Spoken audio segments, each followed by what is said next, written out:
이 시간 함께 나누실 하나님의 말씀은 마가복음 2장 1절에서부터 12절까지 말씀입니다. 신약 성경 55페이지에 있는 마가복음 2장 1절에서부터 12절까지 말씀을 다 함께 합독하시겠습니다.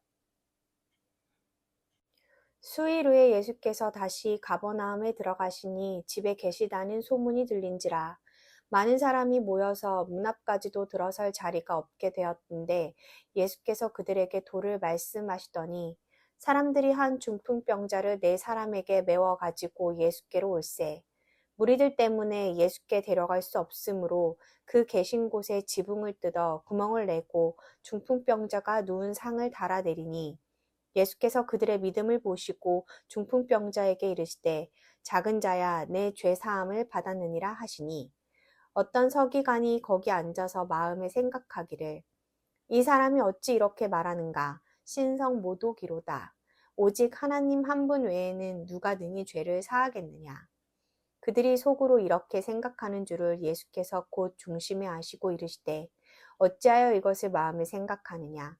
중풍병자에게 내 죄사함을 받았느니라 하는 말과 일어나 내 상을 가지고 걸어가라 하는 말 중에서 어느 것이 쉽겠느냐. 그러나 인자가 땅에서 죄를 사하는 권세가 있는 줄을 너희로 알게 하려 하노라 하시고 중풍병자에게 말씀하시되 내가 내게 이르노니 일어나 내 상을 가지고 집으로 가라 하시니 그가 일어나 그 상을 가지고 모든 사람 앞에서 나가거늘 그들이 다 놀라 하나님께 영광을 돌리며 이르되 우리가 이런 일을 도무지 보지 못하였다 하더라. 아멘.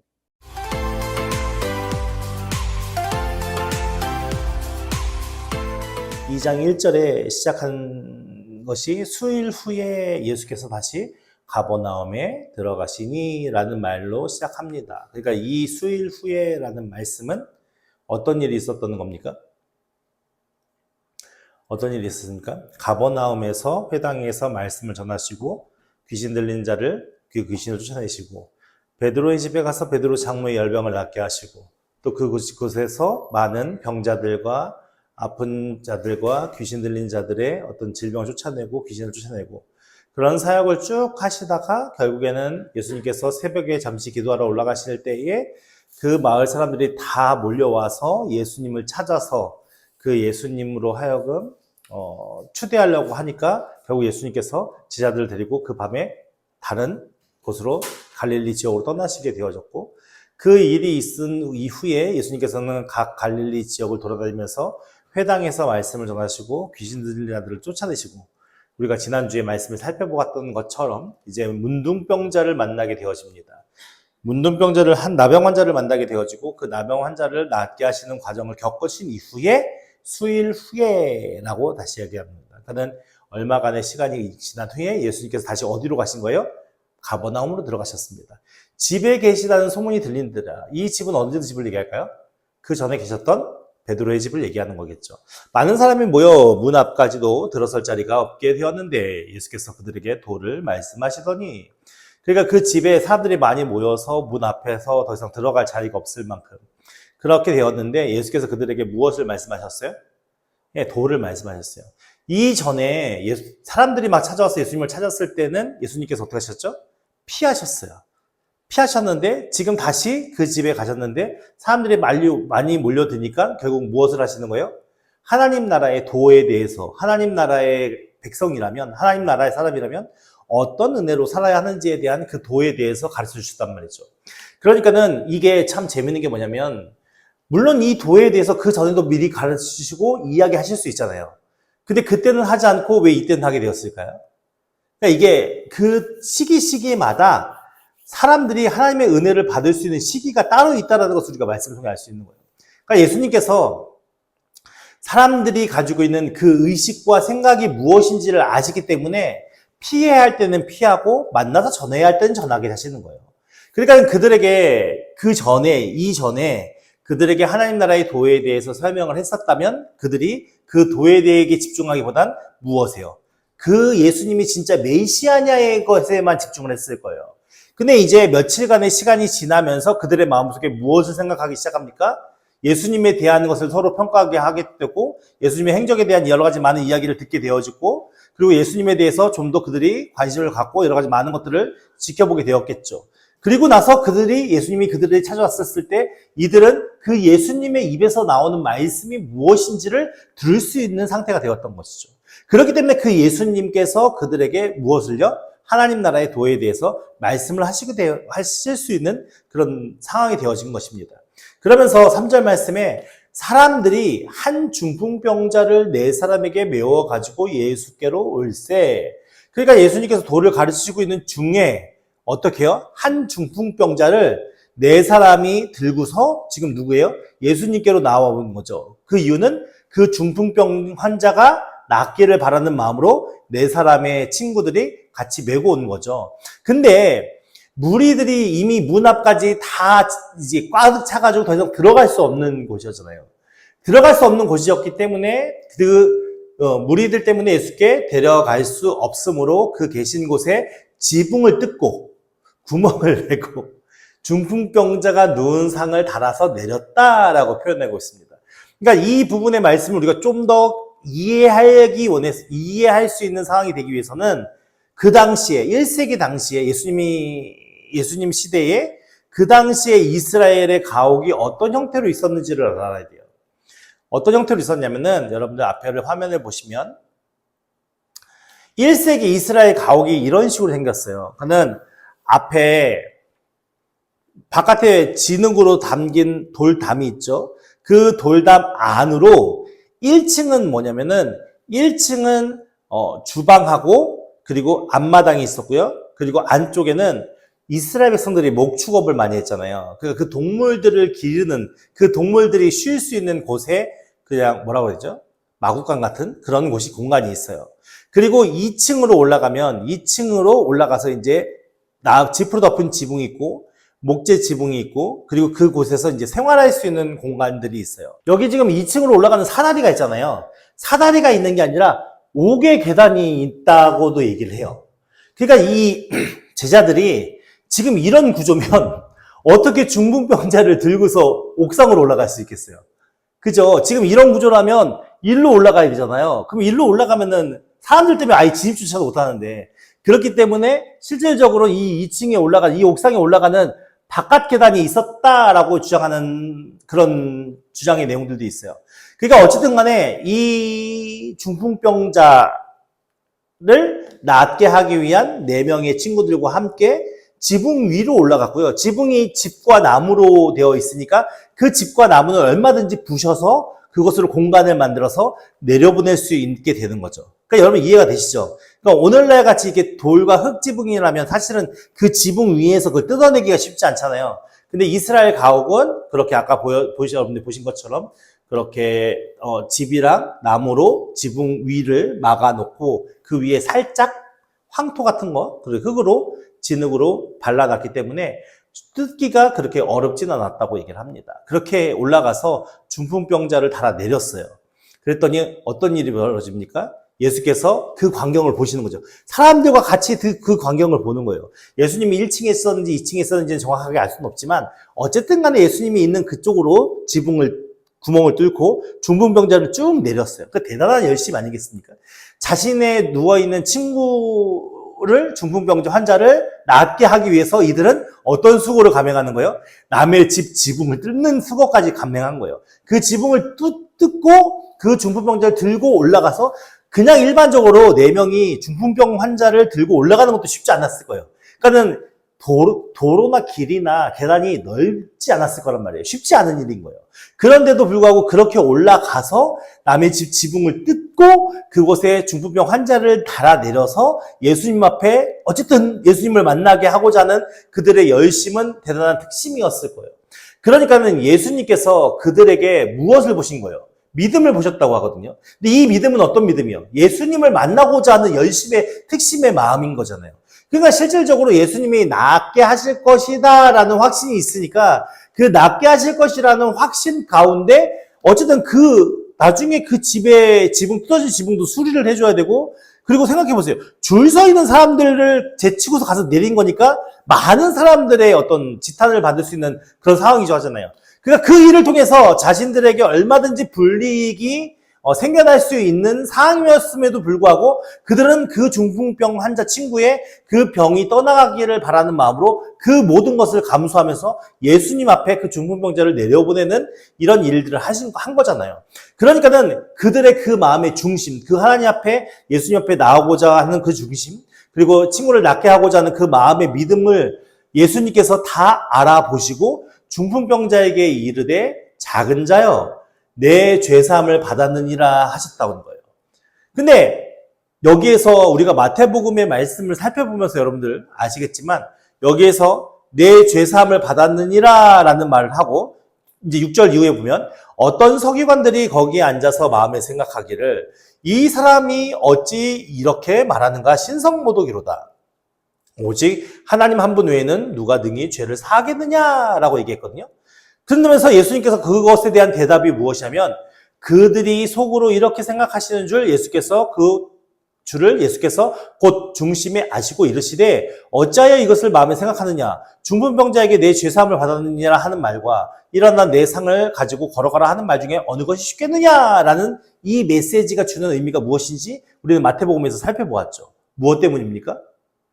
그 유대인들이 가지고 있는 의식 때문인 거죠. 그러니까는 이 예수님께서 내 상을 가지고 일어나가라 하는 말과 내가 죄사함 받았느니라 하는 말 중에 어떤 문장이 더 말하기 편하냐 쉽냐라는 걸 얘기하는 게 아니라 이미 유대인들의 의식 속에는 어떤 의식이 있어요? 6절에서 보는 것처럼 어떤 서기관이 그 자리에 앉아 있었죠. 그러니까 이 어떤 서기관은 예수님이라는 사람이 한번 탕 휩쓸고 가서 다시 왔으니까 어쨌든 예수님의 그 전에 이적을 행하시는 것을 봤을 수도 있고 아니면 예수님에 대해서 궁금해서 온 사람일 수도 있고 그 어떤 서기관이 앉아서 그 광경을 보면서 예수님께서 작은 자야 내 죄사함을 받았느니라 하는 그 말을 듣는 순간 어떤 생각을 가졌다는 거예요? 네, 이것은 신성모독이다. 이것은 신성모독이고 어찌 하나님 한 분 외에 누가 능히 죄를 사하겠느냐라는 생각이 그들의 의식 속에 있었던 거예요. 그러니까 어떤 누구도 이런 말을 내뱉었으면 어떤 신성모독죄로 잡혀가서 사형에 처해야 되는 상황인 거죠. 그러니까 사실은 일어나 상을 들고 가라라는 말이 훨씬 하기 쉬울 수 있는 말이고 내가 내 죄사함을 받았다라는 말은 그 말을 한 사람이 잡혀갈 수 있는 일이기 때문에 쉽게 할 수 없는 말이었단 말이에요. 그런데 지금 그들이 가지고 있는 의식과 생각이 무엇이냐면 이스라엘 유대인들이 갖는 의식 속에서는 하나님은 유일신 한 분이시잖아요. 한 분. 근데 예수님은 하나님이십니까? 아닙니까? 성경에 보면 예수님을 뭐라고 평가하죠? 하나님의 아들이라고 그러잖아요. 그럼 하나님의 아들이면은 어떻게 되는 겁니까? 그분도 하나님이시잖아요. 그렇게 되면은 무슨 결론이냐면 다신론이 돼 있는 거예요. 신이 여러 명이 있는 걸로 돼버리는 거예요. 그러니까 이들이 절대로 받아들일 수 없는 것 중에 하나가 뭐냐면 하나님의 아들이신 예수 그리스도가 이 땅에 육신의 몸을 입고 왔다라는 것을 절대 인정할 수 없는 거예요. 이미 창세기 모세 시대부터 시작해서 그들의 모든 성경 경전을 통해서 계속 연구하고 그들이 나름대로 여러 가지 많은 이야기들, 그들이 하나님 앞에 사는 것들, 많은 것들을 학문적으로 공부를 하고 연구하면서 그들이 나름대로 지혜를 나누면서 내린 결론은 뭐냐면 하나님은 유일신 한 분이신데 그 하나님께서 어떻게 인간의 몸을 입고 세상에 오느냐 이 문제를 지금도 못 받아들이는 거예요. 그러니까 예수님이 이 세상에 오셨을 때에 그 예수님께서 행하신 기적들과 일들은 당연히 그들 눈에 어떻게 보였을까요? 메시아로 보인 거죠. 다 성공했고 귀신들 다 쫓아냈고 병든 사람들 다 고쳐줬고 그리고 그 말씀하시는 한마디 한마디가 권위가 없는 적이 없었으니까 그 모든 것들은 다 그들이 기대하고 고대했던 메시아의 모습과 똑같았어요. 근데 중요한 건 예수님이 그들의 메시아의 모습과 달라졌던 하나가 있죠. 그것이 뭡니까? 십자가를 지는 것. 이것 때문에 못 받아들이는 거거든요. 그러니까 예수님께서는 하나님의 아들로서 이게 성경에 예수님을 하나님의 아들이라는 표현이 있지만 실질적으로 어떻게 표현해요? 삼위일체 하나님에 대한 그런 성경의 글이 없잖아요. 그러니까 삼위일체 하나님에 대한 것은 성부, 성자, 성령에 대한 것은 나중에 신학자들이 교리로서 채택되어져서 그것이 한 분 하나님 안에 세 위가 있고 그 세 위가 성부, 성자, 성령이다라고 얘기하는 거고 그렇게 뭐랄까요? 우리가 인간의 가진 생각과 지혜, 인간의 가진 의식으로 그 하나님에 대해 이해하게 하기 위해서 만든 하나의 어떤 뭐랄까요? 학설인 거죠. 근데 우리가 하나님에 대해서 다 온전히 다 알 수는 없으니까. 그러니까 오늘 예수님께서는 하나님의 아들로서 이 세상에 오셔서 그 하나님의 권세와 능력을 입고 죄 사할 수 있는 능력이 그 안에 있음에도 불구하고 쉽게 그것에 대해서 이야기할 수 없었던 이유는 그 유대인들이 가지고 있던 의식 때문인 거죠. 그 의식을 깨기 위해서 앞에서 하나님의 도에 대한 가르침이 있었고 그리고 이제 중풍병자가 내려왔었을 때에 예수님께서 의도적으로 무엇을 말씀하시는 거예요? 뇌 죄사함을 받아라 라고 말씀하신 것이고 그 의도를 말씀하셨을 때 그것을 듣는 자들 중에 이렇게 신성모독이다. 어떻게 하나님 외에는 누가 죄사함을 할 수 있겠느냐라고 의식을 갖는 자들이 있었고 그 의식을 갖는 자들에게 예수님께서 지금 무엇을 얘기하는 거예요? 내가 죄사함을 권세가 있는 줄을 알게 하기 위해서 이 일을 행한 것이다 라고 설명을 해주는 거예요. 그러니까는 그 이스라엘이 기대했던 메시아의 어떤 하나님에 대한 오해 그리고 메시아에 대한 오해 이것이 그들에게 풀려야 무엇이요? 그들이 바르게 예수님을 믿고 그 예수님을 통해서 하나님 나라가 어떻게 임하는지에 대한 것을 알 수 있을 거 아니에요. 그것을 지금 설명하고 있는 거거든요. 그러면서 10절 말씀에 인자가 땅에서 죄를 사하는 권세가 있는 줄을 너희로 알게 하려 하노라 라는 이 말씀을 통해서 예수님이 이 모든 일들을 의도적으로 했다라는 것을 알 수 있는 것이죠. 그 의도적으로 하신 이유가 뭐예요? 네, 예수님이 하나님의 아들로서 죄사함, 우리들의 모든 죄를 함께 멸하실 수 있는 분, 사함을 줄 수 있는 분이라는 것을 그들로 하여금 증명케 하신 거예요. 사실은 성경의 많은 구절들을 보면 그 구절들 속에 어떤 의미가 담겨져 있냐? 예수님께서 십자가를 지심으로 말미암아 우리들의 모든 죄를 사실 수 있다라는 것을 성경에 계속 메시지로 담아서 전달하고 있거든요. 근데 결국은 듣는 사람들이 어떤 마음으로 듣는 거예요? 네, 기존에 가지고 있는 고정관념을 깨지 못하고 기존에 가지고 있는 그들의 의식을 깨지 못하고 그 예수님의 말씀의 권위도 있고 능력도 있는데도 불구하고 결국 인정치 않는 거거든요. 그것이 우리의 교만한 마음이고 그것이 우리의 완고한 마음이거든요. 우리는 조심해야 할 것이 무엇이냐면 우리가 믿음 생활을 할 때에 우리 안에 완고한 마음과 교만한 마음으로 하나님에 대한 일들을 오해하고 잘못 판단하여서 죄악 가운데 범할 수 있다는 것을 우리가 그럴 수 있는 존재라는 것을 인정할 수 있는 자들이 되어야 돼요. 그래서 그 하나님께서 우리에게 말씀하시는 말씀의 의미가 무엇인지를 스스로 생각해야 되는 것이고 그 말씀의 은혜를 우리의 마음속에 어떻게 해요? 변화시켜가는 과정의 도구로 사용해야 하는 거죠. 그래서 사실은 우리가 개신교라는 것이 개혁주의 신학이라는 것인데 개혁주의 신학이라는 것은 날마다 뭐예요? 고여있는 신학이 아니라 날마다 개혁을 이뤄간다는 거예요.